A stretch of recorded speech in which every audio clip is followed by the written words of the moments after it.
Jam-packed episode of Overreaction Monday tonight. Shout out to the guys for holding me down last week while I was in B-More. It was exciting to see Nino, D-Now, and Boomer do their thing.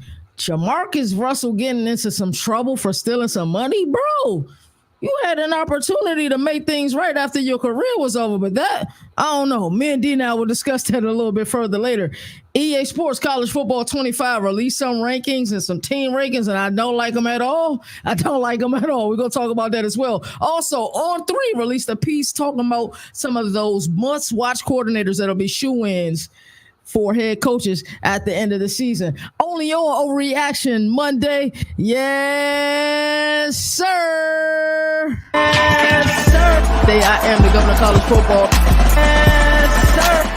The mayor of college football, a.k.a. Downtown Nino Brown. Yes, sir. Welcome to another marvelous episode of Overreaction Monday. I am the governor of college football, and with me is a guy that pulls a lot of strings behind the scenes, my guy Dennis Noel, better known as D-Now. Into the news, former first-round pick of the 2007 NFL Draft, Jamarcus Russell, has been fired. How the hell you get fired on your day off? As a volunteer coach of his high school alma mater, Williamson High School in Mobile, Alabama, Russell was accused of cashing a $74,000 check. That was a donation for the football team. Russell has earned reportedly over $42 million in his NFL career. And if he indeed took that money, he deserves everything that's coming for him. D-Now, I tell a lot of people in circles that I was like, D-Now breaks most news to me. I know when something's going on with big recruits, you're just that guy. I don't know who your sources are, but they're elite. Talk to me about this, brother. Yeah, so I mean, it's just sad to think about it. A guy taking number one, had that opportunity, generational wealth, is to the point he lost it all and now has to steal from his high school football program, let alone his alma mater, in a community that probably still looks up to him as a guy who made it out of there, made it to the top. And then as a high school football coach myself, $74,000, that can do a lot for a program. I don't know the situation of the high school there, but like mine, 74,000. I mean, you're taking away a lot of opportunities from the kids. So it's like I said, it's just sad to think about all the stuff that they're missing out on. And I feel like in this country, we all love a feel-good story. I think that's why the Rocky movies resonated so well with us. We love those rag to riches type of moments or that redemption, This country is just made up of a bunch of people that have had second chances and third chances. Jamarcus Russell is somebody, I'm sure, in that Mobile community at Williamson High School, is a guy that you can look at as a student athlete, like, hey, say, this is attainable. This guy, yes, it was a short-lived career. Coming out of college, he looked like he was going to be a stud. That didn't end up being the case. Reportedly had an addiction to the syrup, the codeine. But you see this guy, you say, this is attainable, and he's supposed to be helping this program, and he's taking money away from the program. Like, yeah. And of course, this is alleged, but they had to have some pretty strong evidence to fire you. Think about it, to fire you, and you were a volunteer. You weren't even like an assistant coach or position coach. You were a volunteer and stole this money from these kids. You think about the money he's made in NFL. D-Now, this isn't right. This isn't right at all. You think about Kwame Brown, love him or hate him. I think he's been able to, what he's been able to do with his brand, kind of, he's going to always kind of be looked at as a bust, but I think you respect his mind a little bit more because the people who follow him on his platform, he's knowledgeable, he's intelligent, and this is a guy that, went to the league straight out of high school. You can still learn a lot from him. I feel like with Jamarcus Russell, he should be a guy that, we should be able to learn from. Hey, these are the mistakes I made. This is what you need to work on. They have those type of guys come and talk at the rookie symposiums all the time, things not to do, like the Lawrence Taylors of the world. He was just able to, go party all night and then go get 2.5 sacks on a Sunday. Some people are able to do that, but this is just wrong on every level. I know it definitely hit home with you. You're a high school football coach. You're shaping, future athletes of tomorrow. This isn't right at all. Yeah, no, it's pretty sickening to think about. Like you said, not even like an actual coach, volunteer. and he's stealing all this money. It doesn't sit well. Yeah, it's despicable, and I hope if this is something that he definitely did, that he's prosecuted for it. He should definitely have to, pay it back or even serve jail time, man. You shouldn't be stealing from these kids. It's just not right. So the next topic, D, now I'm excited to get into it with you. On3 recently put out a piece of the top Power 4 coordinators who are next in line for head coaching opportunities. The list included three people. The three names that they included is Glenn Schumann, defensive coordinator for Georgia, Kane Womack, defensive coordinator for Alabama, and Will Stein, offensive coordinator for Oregon. How do you like this list, D, now? And I'm sure there's some other people you got on the back of your mind that they didn't list that probably should have been listed. And then let's go off script. Let's show some love to some G5 G5 head coaches who should be shoe-ins for the coaching jobs as well. Yeah. So the first three you noted, I love every single one of them. Kane Womack leaving South Alabama to go to Bama. Huge move career-wise. Will Stein is one of the brightest young gentlemen in college football. So those three I absolutely love. But like you said, I'm going to throw out some names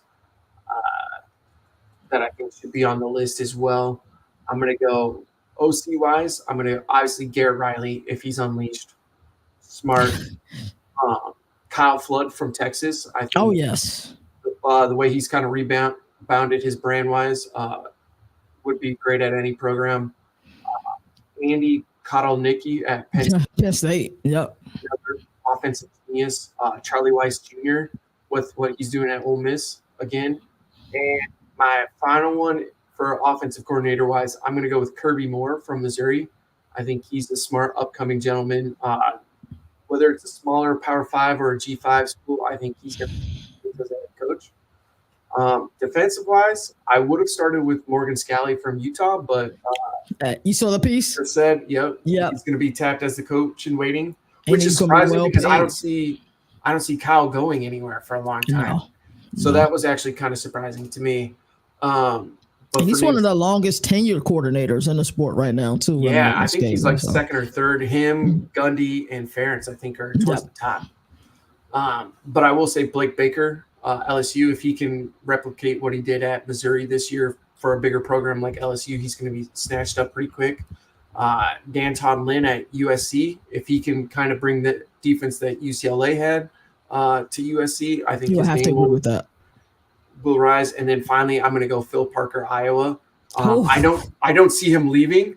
I think he retires in Iowa City, but I mean, he's one of the best defensive coordinators, if not the best defensive coordinator in the country. And I mean, his results are proven almost every single year. For my money, he is the best defensive coordinator in the country because it's not about what you've done for me lately. And a lot of times it is when you think of the coach's circle, but it's what Iowa has been able to do over a period of years. You know that they're going to play elite defense, and it's crazy what Parker's been able to do. A couple guys we didn't name is Mike Denbrock, who I think made a really interesting move. He left LSU after leading the country in scoring and in total yards back-to-back years. He's at Notre Dame. Riley Leonard is there. Notre Dame, their defense has been solid, but offensively they struggled. If he's able to put up a decent amount of points, and we're talking about Riley Leonard as a dark horse Heisman candidate, he's certainly a guy we should be looking at for a coordinator job.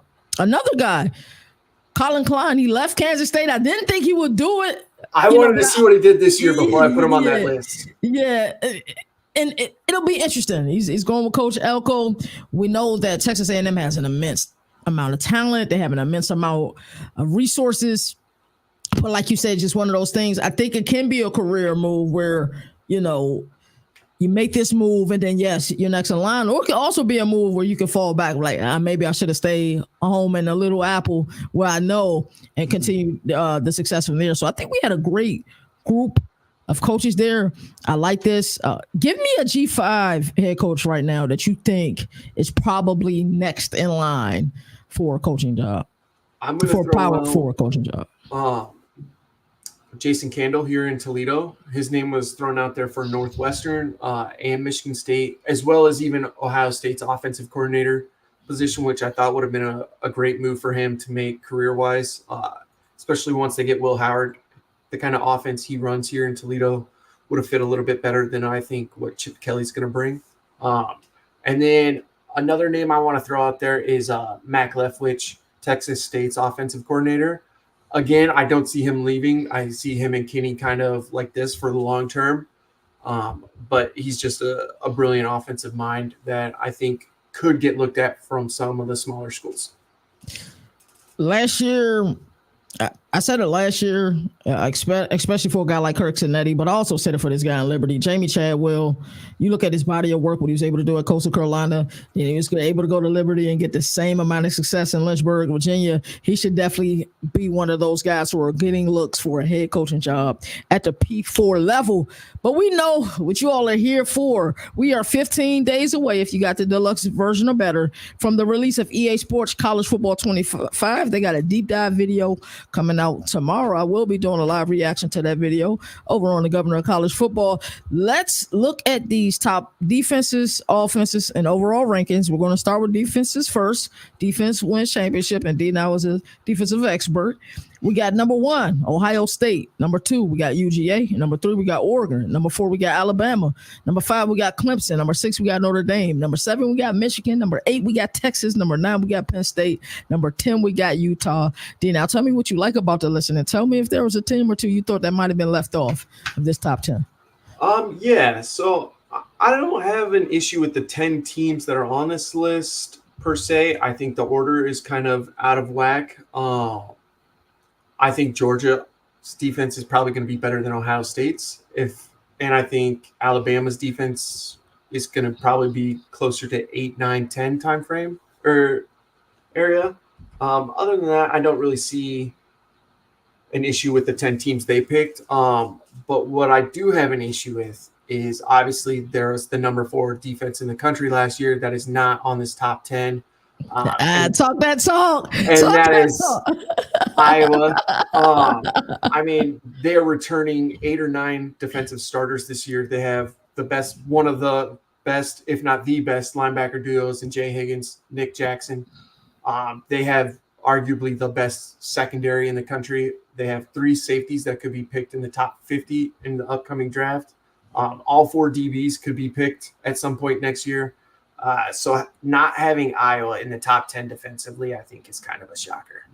It's disrespectful. Like, they were literally in the Big Ten Conference Championship last year because of their ability to play defense. It's disrespectful. We just talked about Phil Parker. It's disrespectful that Iowa isn't in this top 10. Ohio State is weird because I like their secondary. I think I want to say they have the best secondary in the country, especially with the addition of Caleb Downs. What you thinking, D now? Who you think got the best secondary in the country?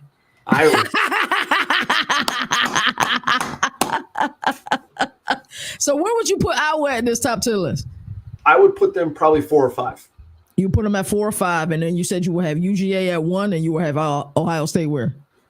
2, maybe even 3 behind Oregon. I don't have an issue with those top 3 schools. I think Iowa could fit in 4 or 5, and I think Michigan would be the other 4 or 5 school. I think Michigan may be a little too low, or even Texas.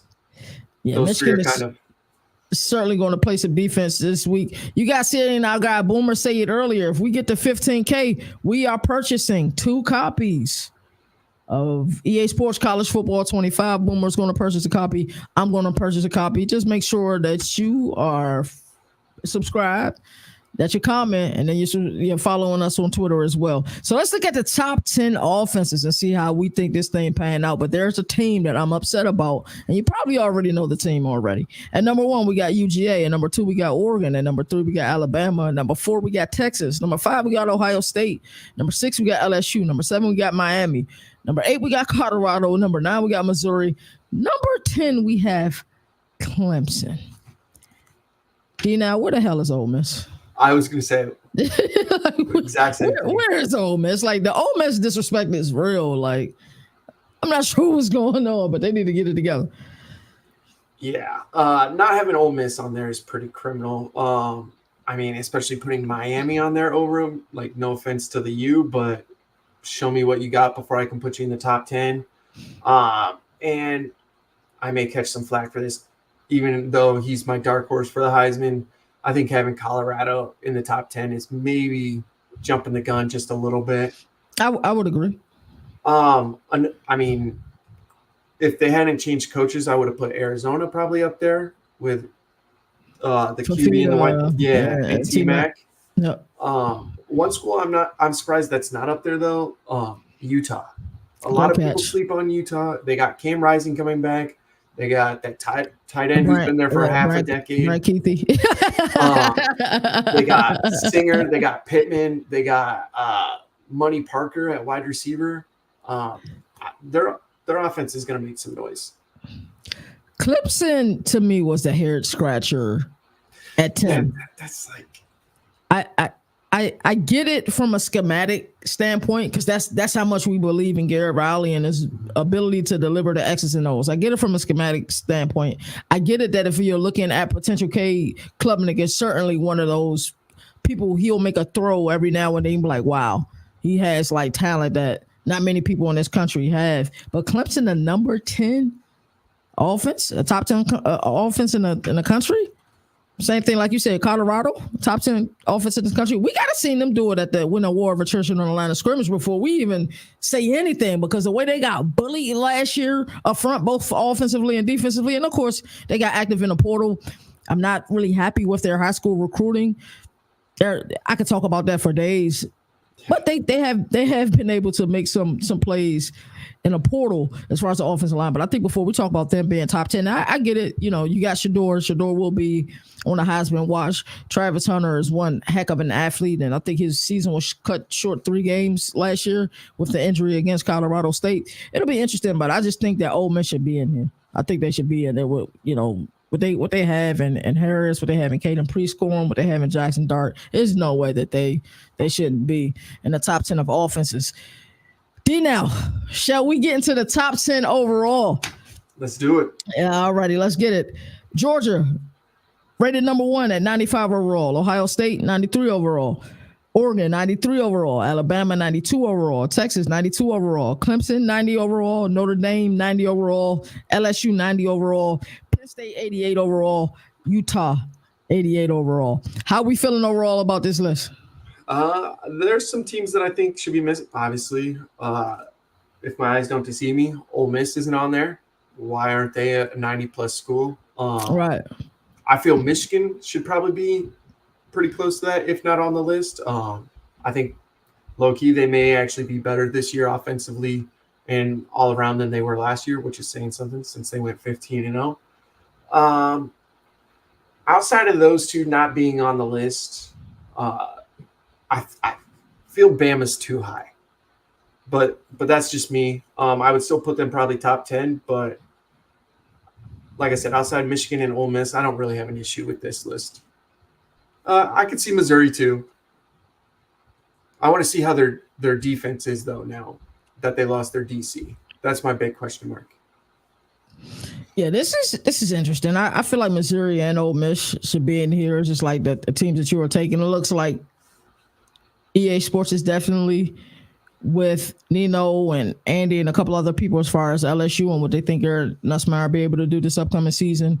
Notre Dame being 90 overall, is that a tad bit high? I mean, we know they got Mike Denbrock. We know they picked up Riley Leonard in the portal. We know they're going to play defense. Is that a bit too high for Notre Dame? Realistically, yes, but I mean, it's Notre Dame. They're always going to be overranked some way, shape, or form. I mean, they're always a top 10 team somehow, even if they go 4-8 the year before. It seems like so.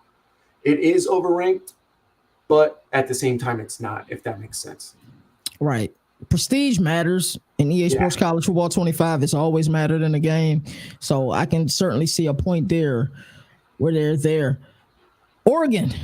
I think when we look at this at the end of this season and we look at how some of this will shift before the season end, is there a team that is either not in the top 10 or a sleeper team that you think may be on the cusp that people aren't paying attention to, but may be on the cusp at the end of the season? We'd be like, wow, they wasn't originally predicted to be one of the best teams, but here we are, and they are one of the best teams in the nation. Outside of being a homer, I think Miami may actually be one of those teams. I think they may not have the best or the seventh best offense in the country, like the game says, but I think at the end of the year they will be one of the best teams in the country. Missouri, like Nino's saying, and I do think Arizona as well will be one of those teams. Is that the team you got in the Big 12, Arizona? It is. Yep, I have them losing one game. I like that. Even with Brett Brennan, you still have them doing their thing. I like them a lot as well, but Oklahoma State is another team that's growing on me in the Big 12. I think I'm gonna show some love to a couple of ACC teams. Of course, we got ACC Media Days coming up, and we will be live from Charlotte, North Carolina. I think that's in about 21 days. We'll be giving you full coverage. We'll be going live from there. So be on the lookout for that.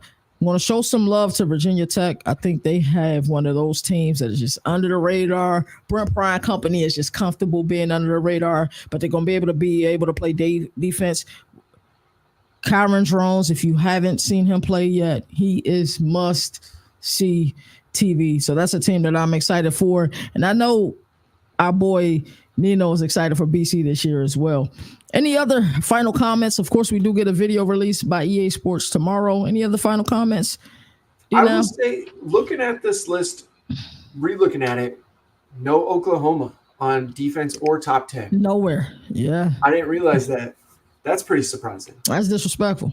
Yeah, so make sure you guys are subscribed. Make sure you guys comment. We love talking to everybody. Make sure you guys are tabbed into that community tab. I'm telling you, the community tab. If you're a college sports guru, man, it's going crazy. Get yourself a fresh cup of coffee. And so I always like to say there are no more victories in the sport that survive in advance. That's why college football has the greatest regular season.